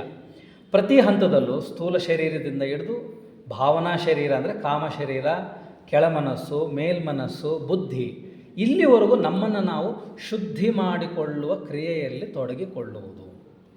ಅಂದರೆ ಇಲ್ಲಿಂದನ್ನು ಇಲ್ಲೇ ಬಿಟ್ಟು ಮುಂದಕ್ಕೆ ಹೋಗುವಂಥ ಒಂದು ವ್ಯವಸ್ಥೆ. ಮತ್ತು ಪುನಃ ಇದನ್ನೇ ನಾವು ಕ್ಯಾರಿ ಮಾಡಿ ಮುಂದಿನ ಜನ್ಮಗಳಿಗೂ ತೊಗೊಂಡು ಹೋಗ್ತಾ ಇದ್ದರೆ ಪುನಃ ಇದೇ ಪರಿಸ್ಥಿತಿಯಲ್ಲಿ ನಾವು ಜನ್ಮಗಳಾದರೂ ಮುಂದಕ್ಕೆ ಹೋಗೋದಕ್ಕೆ ಸಾಧ್ಯವಿಲ್ಲ. ಇವೆಲ್ಲವನ್ನು ನಾವು ಶುದ್ಧಿ ಮಾಡಿಕೊಂಡು ಈ ಯಾವುದೇ ಕಾಮ ಶರೀರದ ಭಾವನೆಗಳನ್ನಾಗಲಿ, ಕೆಳಮನಸ್ಸಿನ ಭಾವನೆಗಳಾಗಲಿ, ಅಂಶಗಳಾಗಲಿ, ಮೇಲ್ಮನಸ್ಸಿನ ಅಂಶಗಳು, ಬುದ್ಧಿಯ ಮಟ್ಟಕ್ಕೂ ನಾವು ಇಲ್ಲಿಂದ ನಾವೇನು ಈ ಕಸನ ತಗೊಂಡು ಹೋಗೋದಿಲ್ವೋ, ಆಗ ನಾವು ಆ ಒಂದು ದೈವಿಕ ಶಕ್ತಿಯೊಂದಿಗೆ ಹತ್ತಿರವಾಗೋದಕ್ಕೆ ಸಾಧ್ಯವಾಗುತ್ತೆ. ಇನ್ನು ಹೇಗೆ ನಾವು ನಮ್ಮ ಭಾವನೆಗಳನ್ನು ಸ್ವಚ್ಛ ಮಾಡ್ಕೋಬೋದು, ನಮ್ಮ ಆಲೋಚನೆಗಳನ್ನು ಸ್ವಚ್ಛ ಮಾಡ್ಕೋಬೋದು, ನಮ್ಮ ಜ್ಞಾಪಕ ಶಕ್ತಿ ಮತ್ತು ಉನ್ನತ ಮನಸ್ಸು, ಉನ್ನತವಾದ ಆಲೋಚನೆಗಳನ್ನು ಸಹ ಸ್ವಚ್ಛವಾಗಿ ಇಟ್ಕೋಬೋದು, ಮತ್ತು ಬುದ್ಧಿಯನ್ನು ಹೇಗೆ ನಾವು ಶುಚಿಗೊಳಿಸ್ಕೋಬೇಕು ಅಂತ ಹೇಳಿ ಹಲವಾರು ವಿಧಾನ, ಪ್ರತಿಯೊಬ್ಬರಿಗೂ ತಮ್ಮದೇ ಆದಂಥ ಒಂದು ವಿಧಾನ ಇರುತ್ತೆ. ಇಂಥದ್ದೇ ಅಂತೆಲ್ಲ, ಅದು ದೊಡ್ಡ ಒಂದು ವಿಚಾರ. ಅದ್ರ ಬಗ್ಗೆ ಬೇಕಾದ್ರೆ ಇನ್ನೊಂದಿನ ಮಾತಾಡ್ಬೋದು. ಬಟ್ ಸಂಕ್ಷಿಪ್ತವಾಗಿ ಹೇಳೋದಂದರೆ, ಪ್ರತಿಯೊಂದು ದೇಹದ ಹಂತಗಳನ್ನು ನಾವು ಶುಚಿ ಮಾಡಿಕೊಳ್ಳೋದನ್ನು ತಿಳ್ಕೊಂಡಾಗ ಮಾತ್ರ ನಾವು ಆ ಮಹಾತ್ಮರ ಆಗಮನಕ್ಕೆ ನಮ್ಮನ್ನು ನಾವು ಸಿದ್ಧಗೊಳಿಸಿಕೊಳ್ಳೋದಕ್ಕೆ ಸಾಧ್ಯ. ಇದು ಥಿಯಾಸಫಿ ಸದಸ್ಯರ ಮೊದಲ ಧಾರ್ಮಿಕ ಕರ್ತವ್ಯ. ಇದೇ ನಾವು ಮಾಡಬೇಕಾಗಿರ್ತಕ್ಕಂಥದ್ದು. ನಾವು ಧರ್ಮದಲ್ಲಿದ್ದೀವಿ, ಯಾವ್ಯಾವ ಧರ್ಮದಲ್ಲಿದ್ದೀವೋ ಆ ಧರ್ಮದಲ್ಲಿ ಎಲ್ಲ ಪೂಜೆ ಪುನಸ್ಕಾರ, ದೇವಸ್ಥಾನ, ತೀರ್ಥಯಾತ್ರೆ ಎಲ್ಲವೂ ಸರಿ, ಎಲ್ಲ ಓದ್ತೀವಿ, ಕೇಳಿಸ್ಕೊತೀವಿ, ಎಲ್ಲವನ್ನ ನಂಬ್ತೀವಿ, ಎಲ್ಲ ಸರಿ. ಆದರೆ ಅವೆಲ್ಲವನ್ನು ಮಾಡಿ ಆ ಪರಾವಿದ್ಯೆ ಅಂತಂದ್ರಲ್ಲ, ನಮ್ಮಲ್ಲಿ ನಾವು ಅದನ್ನು ಮನನ ಮಾಡಿಕೊಳ್ಳೋದು, ಮಂಥನ ಮಾಡಿಕೊಳ್ಳೋದು, ನಮ್ಮ ಸ್ವಂತ ಆಲೋಚನೆಗಳಿಂದ ಅದರಿಂದ ನಾವು ಒಂದು ಅನುಭವ ಶಕ್ತಿಯನ್ನು ಪಡೆದೇ ಇದ್ದರೆ ಇವೆಲ್ಲ ಮಾಡಿ ಪ್ರಯೋಜನ ಇಲ್ಲ. ನಂತರ ನಮ್ಮ ದೇಹಗಳನ್ನು ಹಂತ ಹಂತವಾಗಿ ನಾವು ಶುದ್ಧೀಕರಿಸಿಕೊಳ್ತಾ ಹೋಗಬೇಕು. ಆಗ ಮಾತ್ರ ನಾವು ಆ ದೈವಿಕ ಶಕ್ತಿಯೊಂದಿಗೆ ಒಂದಾಗೋದಕ್ಕೆ ಸಾಧ್ಯ. ಅದು ನಮ್ಮ ಮೊಟ್ಟ ಮೊದಲ ಕರ್ತವ್ಯ. ನಂತರ ಮುಂದಿನ ಬಹಳ ಮುಖ್ಯವಾದಂಥ ಕರ್ತವ್ಯ ಏನಂದರೆ, ಇದು ಬಹಳ ಮುಖ್ಯ ಅಂತ ಯಾಕೆ ಹೇಳ್ತೀನಿ ಅಂದರೆ, ಮೇಡಮ್ ಬೆಸೆಂಟ್ ಅವರು ಇದ್ರ ಬಗ್ಗೆ ಬಹಳ ಒತ್ತಿ ಹೇಳ್ತಾರೆ. ಇಲ್ಲಿವರೆಗೂ ಏನು ಮಾತಾಡಿದ್ರು, ನಮ್ಮ ಧರ್ಮದಲ್ಲಿ ನಾವೆಲ್ಲ ಇರ್ತಕ್ಕಂಥ ಆಚರಣೆಗಳಲ್ಲಿ ನಾವು ನಂಬಿರ್ತಕ್ಕಂಥ ದೇವರನ್ನು ಆ ಪೂಜೆ ಪುನಸ್ಕಾರಗಳ ಮುಖಾಂತರ ನಮ್ಮನ್ನು ನಾವು ತಿಳ್ಕೊಳ್ಳೋದು, ನಮ್ಮನ್ನು ನಾವು ಶುದ್ಧೀಕರಿಸಿಕೊಳ್ಳುವುದು, ನಮ್ಮನ್ನು ನಾವು ಸಿದ್ಧಗೊಳಿಸಿಕೊಳ್ಳುವುದು ಮುಂದಿನ ಹೊಸ ಪೀಳಿಗೆಗೆ ಅಥವಾ ಹೊಸ ಜನಾಂಗಕ್ಕಾಗಿ, ಹೊಸ ಬೋಧನೆಯನ್ನು ಪಡೆಯೋದಕ್ಕಾಗಿ. ಈ ಎರಡನೇ ಕರ್ತವ್ಯ ಏನಂದರೆ, ಇದೊಂದೇ ಕೊನೆಯಲ್ಲ. ಥಿಯಾಸಫಿ ಸದಸ್ಯರು ಎಲ್ಲ ಧರ್ಮಗಳನ್ನು ಒಟ್ಟುಗೂಡಿಸಿ ಅರ್ಥ ಮಾಡಿಕೊಳ್ಳೋದನ್ನು ಕಲಿಯಬೇಕು. ಇದು ಸ್ವಲ್ಪ ಕಷ್ಟ. ನಾವು ಮೊದಲು ನಮ್ಮ ಧರ್ಮ ಬಗ್ಗೆ ಹೇಳ್ತಾ ಇದ್ದರೆ ಚೆನ್ನಾಗಿತ್ತು ಕೇಳಿಸ್ಕೊಳ್ಳೋಕ್ಕೆ, ಎಲ್ಲ ಮಾಡ್ತೀವಿ ಚೆನ್ನಾಗಿ. ಈಗ ಬೇರೆ ಧರ್ಮದ ಬಗ್ಗೆನೂ ತಿಳ್ಕೋಬೇಕು, ಅದನ್ನೂ ಅರ್ಥ ಮಾಡ್ಕೋಬೇಕು ಅಂದರೆ ಇಲ್ಲಿ ಕಷ್ಟ ಆಗುತ್ತೆ. ಯಾಕಂದರೆ ನಾವು ನಮ್ಮ ತನವನ್ನು ನಾವಿನ್ನೂ ಬಿಡೋದಕ್ಕೆ ರೆಡಿ ಇಲ್ಲ ಅಲ್ವಾ. ಇವಾಗ ನಾನೊಬ್ಬ ಹಿಂದೂ, ನನ್ನ ದೇವರಲ್ಲಿ ಅಚಲವಾದ ಭಕ್ತಿ ಪ್ರೇಮವನ್ನು ಹೊಂದಿರತಕ್ಕಂಥವ್ನು ನಾನು. ಆದರೂ ಸಹ ಎಲ್ಲಾದರೂ ಒಂದು ಚರ್ಚಲ್ಲಿ ಒಂದು ಪ್ರಾರ್ಥನೆ ನಡೀತಾ ಇದ್ದರೆ ಹೋಗಿ ಅಲ್ಲಿ ಕುತ್ಕೋಬೇಕು ಅಂತ ಅನಿಸುತ್ತೆ. ಯಾಕೆ? ಇದು ಬಿಟ್ಟು ಈ ದೇವರು ಬಿಟ್ಟು ಆ ದೇವ್ರನ್ನ ನೋಡೋಣ ಅಂತಲ್ಲ, ಕನ್ವರ್ಟ್ ಆಗಿಬಿಡೋಣ ಅಂತಲ್ಲ, ಅಥವಾ ಇದು ಅದರಲ್ಲಿ ಏನೂ ಉನ್ನತವಾದದ್ದು ಸಿಗುತ್ತೆ ಅಂತಲ್ಲ, ಇದಕ್ಕಿಂತ ಉನ್ನತವಾದದ್ದು ಸಿಗುತ್ತೆ ಅಂತಲ್ಲ. ಅಲ್ಲೂ ಏನಿದೆ, ಅಲ್ಲೂ ಯಾವ ದಾರಿಯಲ್ಲಿ ದೇವರನ್ನು ಕಾಣ್ತಾರೆ ಅನ್ನೋದನ್ನು ಅರ್ಥ ಮಾಡಿಕೊಳ್ಳೋ ಕುತೂಹಲಕ್ಕಾಗಾದರೂ, ಮೊದಲು ಕುತೂಹಲ, ಒಂದು ಕುತೂಹಲ ಇರಬೇಕು ಮನುಷ್ಯನಿಗೆ. ಒಂದು ಮಸೀದಿ ಒಳಗೆ ನಾವ್ಯಾವತ್ತೂ ಹೋಗೇ ಇಲ್ಲ, ಅಲ್ಲಿ ಏನು ಪ್ರಾರ್ಥನೆ ಮಾಡ್ತಾರೆ, ಹೇಗೆ, ಒಂದು ಫೋಟೋ ಇಲ್ಲವಂತೆ, ಒಂದು ದೀಪ ಇಲ್ಲವಂತೆ, ಒಂದು ಮೂರ್ತಿ ಇಲ್ಲವಂತೆ, ಏನೂ ಇಲ್ಲವಂತೆ, ಬರೀ ಗೋಡೆ ಮುಂದೆ ಕೂತ್ಕೊಂಡು ಪ್ರಾರ್ಥನೆ ಮಾಡಿ ಹೇಗೆ ಸಾಧ್ಯ? ಈಗ ನಾವು ಆಗಲಿ ಕೃಷ್ಣನ ನಾವು ನಂಬ್ತೀವಿ, ಪೂಜೆ ಮಾಡ್ತೀವಿ. ಒಂದಿನ ಬರೀ ಗೋಡೆ ಮುಂದೆ ನಿಂತ್ಕೊಂಡು ಕೃಷ್ಣನನ್ನು ನೀವು ಆರಾಧಿಸಿ ನೋಡಿ, ಪ್ರಯತ್ನ ಪಡಿ, ಕುತೂಹಲಕ್ಕಾಗಿ ಅಲ್ವಾ. ದಿನ ಅದೇ ಪೂಜೆ, ಅದೇ ಮಂಗಳಾರತಿ, ತೀರ್ಥ ತೊಗೊಂಡು ಸಾಕಾಗಿರುತ್ತಲ್ಲ. ಒಂದಿನ ಸ್ವಲ್ಪ ವಿಭಿನ್ನವಾಗಿ ಮಾಡಿ ನೋಡಿ, ಯಾರಿಗೆ ಗೊತ್ತು, ಆವತ್ತು ನಿಮಗೆ ಇನ್ನೂ ಸಂತೋಷವಾಗ್ಬೋದು, ದೇವರ ನಿಜವಾದ ದರ್ಶನ ಆಗ್ಲೂಬೋದು ಅಲ್ವಾ. ಇವಾಗ ಈಶ್ವರನ ನಾವು ಲಿಂಗದ ರೂಪದಲ್ಲಿ ಆಚರಣೆ ಮಾಡ್ತೀವಿ. ಅದಕ್ಕೆ ಕೈ ಇಲ್ಲ, ಮೂತಿ ಇಲ್ಲ, ಮುಖ ಇಲ್ಲ ಅಲ್ವಾ. ಯಾಕೆ? ಆಕಾರ ಕೊಡಬಾರ್ದು, ಆಕಾರರಹಿತವಾದ ಪೂಜೆ ಅಲ್ವಾ. ಈಗ ಆ ಲಿಂಗವೂ ಇಲ್ಲದೆ ಬರೀ ಕಲ್ಪನೆಯಲ್ಲೇ ಪೂಜೆ ಮಾಡಿ ನೋಡ್ಬೋದಲ್ಲ, ಅದು ಸಾಧ್ಯ.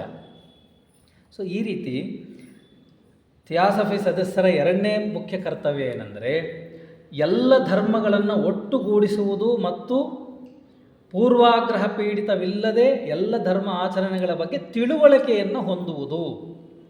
ನೀವು ಇದು ಬಿಟ್ಟು ಅದು ಮಾಡಿ ಅಂತ ಯಾರೂ ಹೇಳ್ತಾ ಇಲ್ಲ. ಅಟ್ಲೀಸ್ಟ್ ಸಾಮಾನ್ಯ ಜ್ಞಾನಕ್ಕಾದರೂ ಅದನ್ನು ತಿಳ್ಕೋಬೇಕು, ಅದರ ಬಗ್ಗೆ ಅಸಡ್ಡೆಯನ್ನು ಹೊಂದಬಾರದು.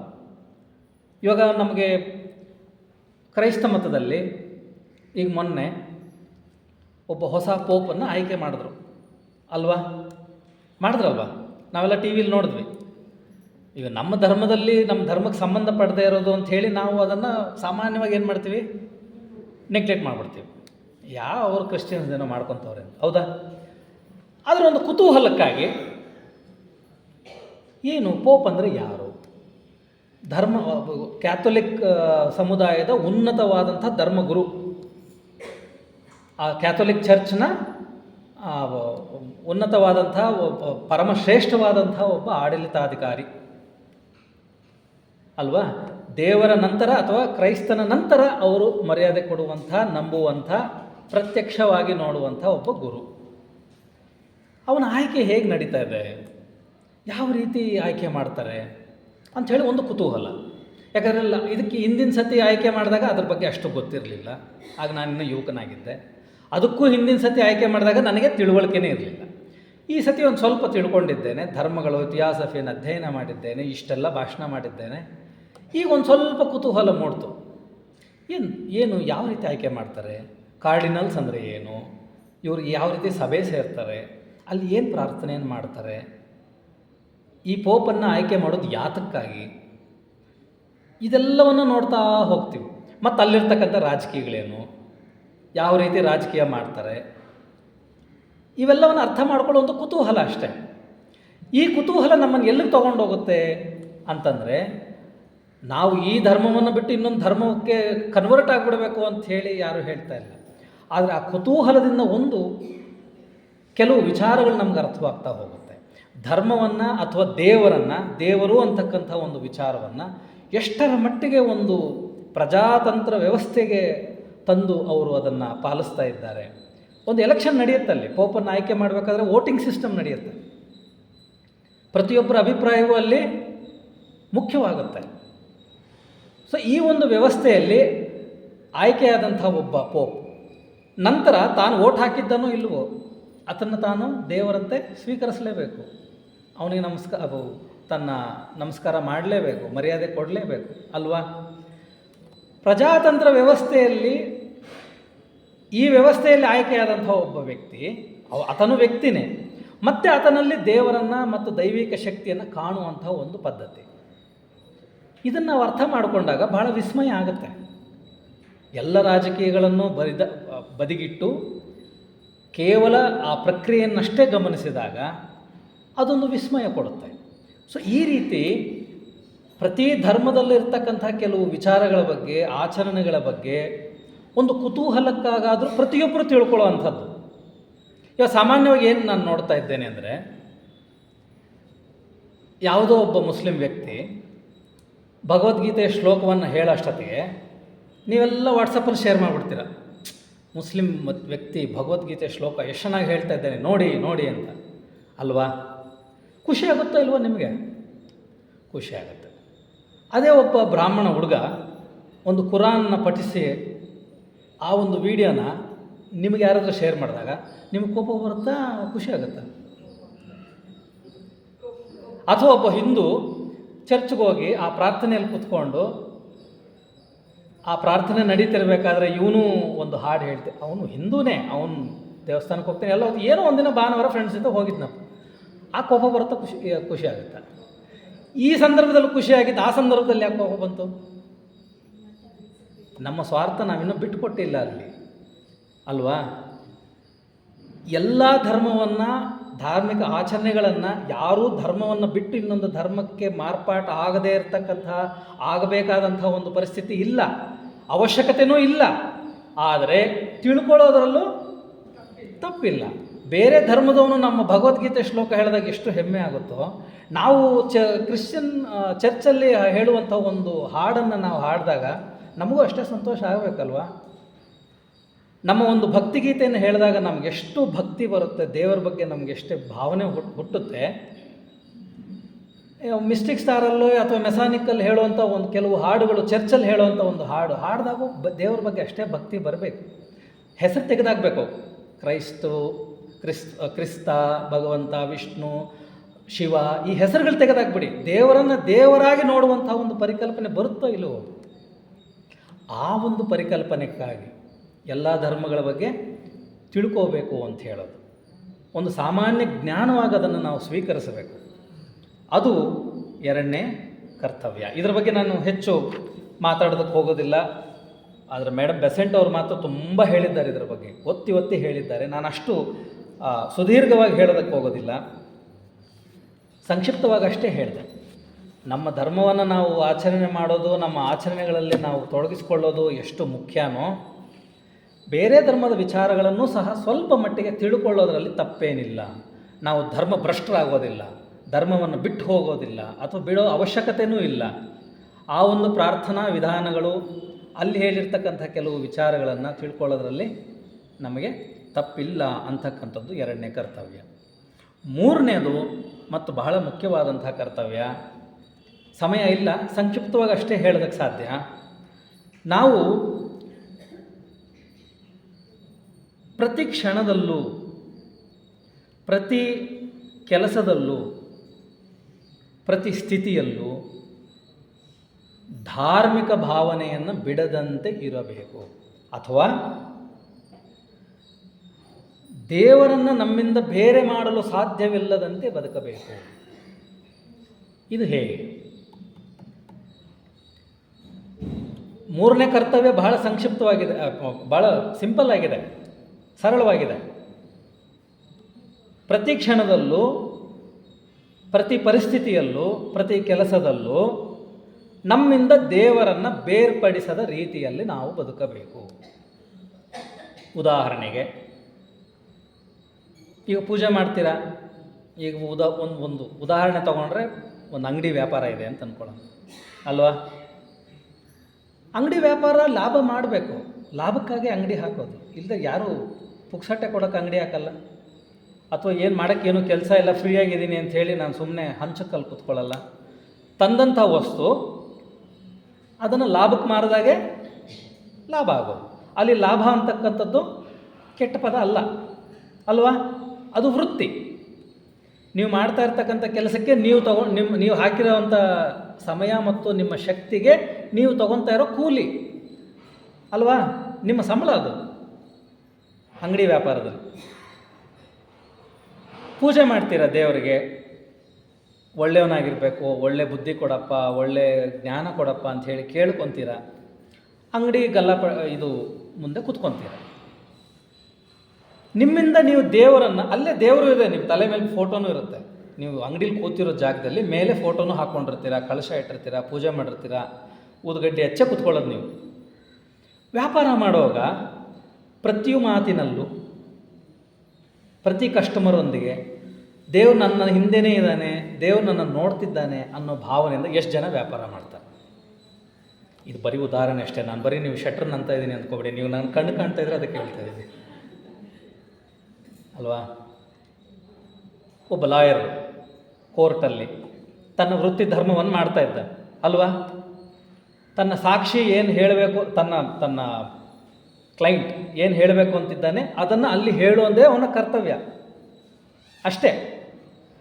ಆ ಕರ್ತವ್ಯ ನಿರ್ವಹಣೆಯಲ್ಲೇ ಎಷ್ಟರ ಮಟ್ಟಿಗೆ ಧರ್ಮಕ್ಕೆ ಹತ್ತಿರವಾಗಿದ್ದಾನೆ, ದೇವರಿಗೆ ಹತ್ತಿರವಾಗಿದ್ದಾನೆ, ದೇವರು ತನ್ನನ್ನು ನೋಡ್ತಾ ಇದ್ದಾನೆ ಅನ್ನೋ ಭಾವನೆಯಲ್ಲಿದ್ದಾನೆ.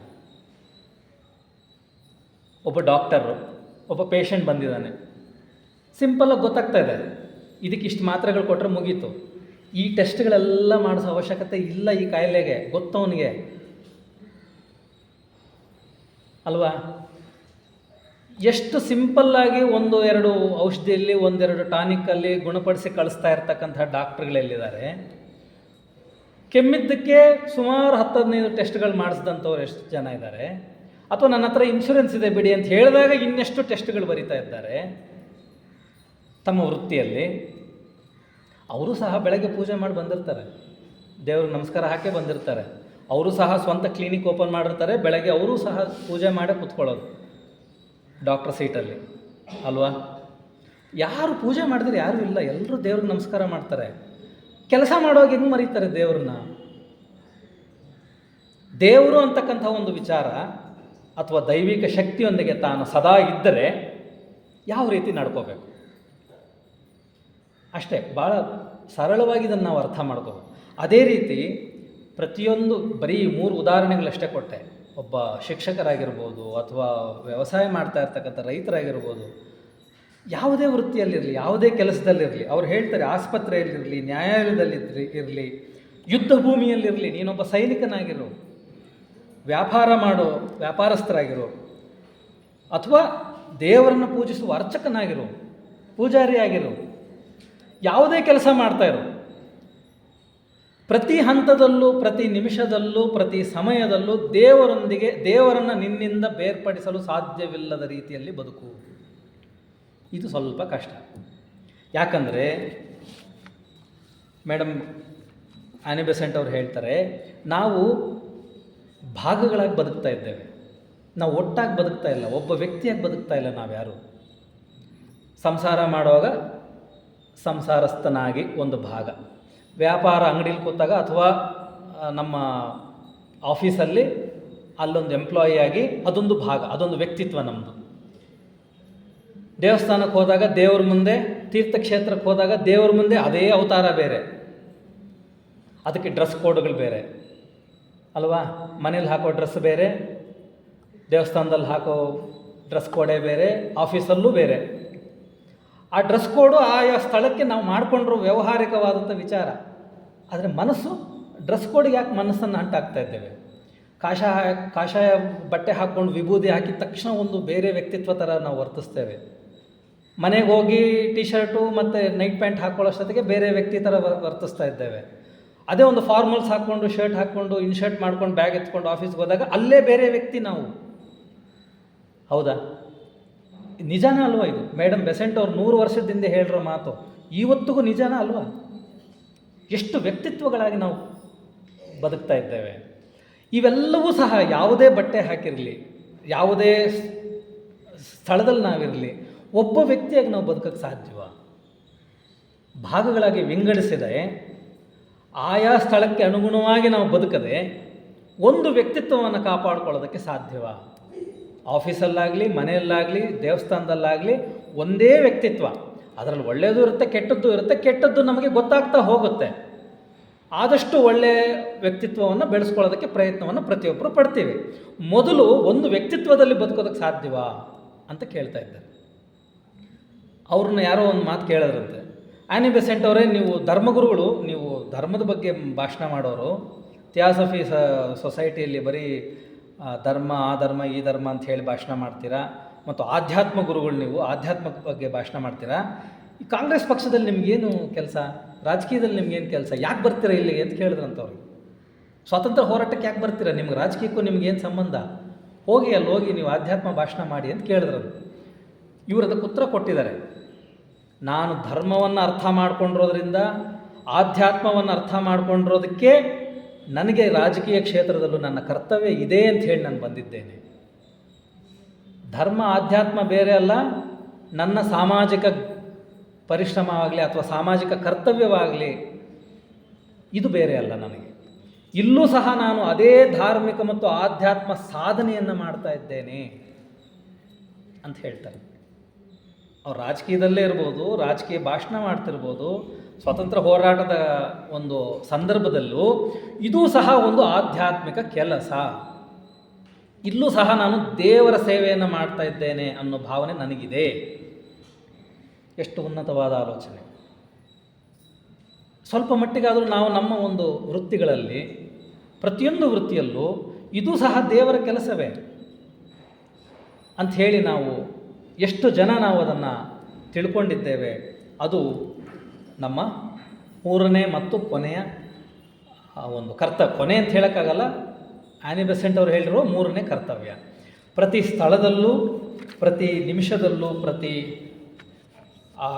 ಪರಿಸ್ಥಿತಿಯಲ್ಲೂ ದೈವಿಕನಾಗಿರು, ದೇವರನ್ನು ನಿನ್ನಿಂದ ಬೇರ್ಪಡಿಸದಂತಿರು, ಆಧ್ಯಾತ್ಮ ಜೀವಿಯಂತೆ ಮತ್ತು ಒಂದೇ ವ್ಯಕ್ತಿತ್ವದಲ್ಲಿ, ಬೇರೆ ಬೇರೆ ವ್ಯಕ್ತಿತ್ವದಲ್ಲಿ ಜೀವಿಸದೆ ಒಂದೇ ವ್ಯಕ್ತಿತ್ವದಲ್ಲಿ ಜೀವಿಸೋದನ್ನು ನಾವು ಕಲಿತಾಗ, ನಮ್ಮನ್ನು ನಾವು ಅರ್ಥ ಮಾಡಿಕೊಂಡಾಗ, ನಮ್ಮ ಎಲ್ಲ ಹಂತಗಳಲ್ಲೂ, ಪ್ರತಿ ದೇಹಗಳ ಹಂತಗಳಲ್ಲೂ ನಮ್ಮನ್ನು ನಾವು ಶುದ್ಧೀಕರಿಸಿಕೊಂಡಾಗ, ಆ ಒಂದು ಹೊಸ ನಾಗರಿಕತೆಗೆ, ಹೊಸ ಬೋಧನೆಗೆ ನಮ್ಮನ್ನು ನಾವು ಸಿದ್ಧಪಡಿಸಿಕೊಳ್ಳುವುದು ನಿಜವಾದ ನಮ್ಮ ಧಾರ್ಮಿಕ ಕರ್ತವ್ಯ.